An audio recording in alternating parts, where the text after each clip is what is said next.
Momen pertemuan Dodi Sudrajat dan Gala Sky di rumah Faisal akhirnya terjadi Jumat, tanggal 25 Maret tahun 2022.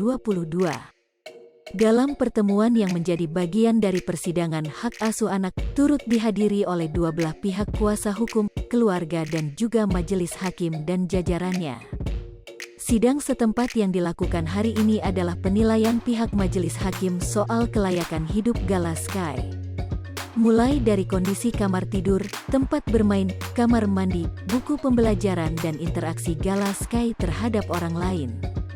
Saat datang melihat Gala Sky lagi, terbesit perasaan sedih dalam hati Dodi Sudrajat. Diakui Dodi Sudrajat, kini Gala Sky tumbuh semakin mirip dengan Vanessa Angel. Dodi Sudrajat juga mengungkapkan terima kasih kepada pihak Faisal yang sudah menerima kedatangan mereka dengan baik. Semakin besar dan semakin mirip dengan Vanessa Angel. Kita juga udah main dengan Gala Sky, main sama Mayang, alhamdulillah hari ini diterima dengan baik, ujar Dodi Sudrajat dikutip dari live streaming Sambel Lalap. Dalam video pertemuan keduanya, Gala Sky yang tampil rupawan dengan kemeja berwarna biru itu digendong dan langsung dipertemukan dengan Dodi Sudrajat dan juga Mayang. Di pertemuannya itu, Dodi Sudrajat mencoba untuk mengakrabkan diri kembali dengan Gala Sky yang sudah lama tak berjumpa. Namun, menariknya pertemuan perdana sejak persidangan digelar itu terjadi momen yang tak biasa, di mana Gala Sky yang digendong menyemprotkan ludah sambil memperlihatkan pola tingkah anak seumurnya.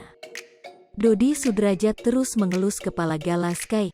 "Udah bisa salim belum?" ujar Dodi Sudrajat.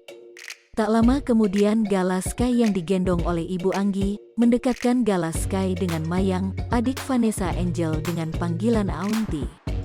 "Coba gendong ama Mayang coba," kata Dodi Sudrajat. Momen pertemuan Dodi Sudrajat dan Gala Sky di rumah Faisal akhirnya terjadi Jumat, tanggal 25 Maret tahun 2022. Dalam pertemuan yang menjadi bagian dari persidangan hak asuh anak, turut dihadiri oleh dua belah pihak kuasa hukum, keluarga dan juga majelis hakim dan jajarannya. Sidang setempat yang dilakukan hari ini adalah penilaian pihak majelis hakim soal kelayakan hidup Gala Sky. Mulai dari kondisi kamar tidur, tempat bermain, kamar mandi, buku pembelajaran dan interaksi Gala Sky terhadap orang lain. Saat datang melihat Gala Sky lagi, terbesit perasaan sedih dalam hati Dodi Sudrajat. Diakui Dodi Sudrajat, Hai pemirsa Sri Popo TV, jangan lupa komen, like, dan subscribe, serta tonton terus berita-berita terupdate lainnya ya.